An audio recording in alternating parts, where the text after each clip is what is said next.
In today's video, I'm going to teach you how to use a polar array in AutoCAD. If you find this useful, consider subscribing and liking the video. To begin, bring up the array command. You can simply type array or AR into the command line, or go to the Home tab, find the Modify panel, click the small down arrow next to the array icon, and choose Polar Array.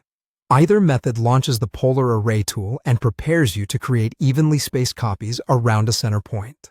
Next, select the object or objects you want to copy. Click the geometry you want to repeat in a circular pattern, then press Enter or right-click to confirm the selection. It's a good idea to make sure you're selecting only the elements you intend to repeat, especially if there are overlapping parts nearby. After that, specify the center point. Click on the point that will serve as the center of the circular path. This might be the center of an existing circle, the center of a table, or a specific point on your drawing. Use object snaps to ensure accuracy. The midpoint, center, and endpoint snaps are especially useful here. Picking the wrong center will offset the whole array, so take a moment to snap precisely where you need it. A preview of the array appears immediately. Now you'll adjust the array properties using the contextual ribbon that appears or the command line prompts.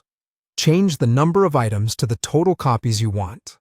Common choices include 6, 8, 10, or 12, depending on your design. The angle setting controls the total span the items will occupy. Keep the default 360 degrees for a full circle, or enter a smaller angle if you want a partial arc instead. The Fill option lets you decide whether the array fills the total angle or spaces the items evenly. You can also drag the grips on the preview to visually stretch or compress the array span. This is helpful when you want a quick visual adjustment rather than typing exact values. When the preview matches what you want, finalize the array. Press Enter one more time or click the green checkmark to accept the changes and exit the command. If you need to make tweaks, you can re-enter the array command or use grips to adjust spacing after creation. With these simple steps and a little practice, polar arrays become a fast, reliable way to create circular patterns in AutoCAD.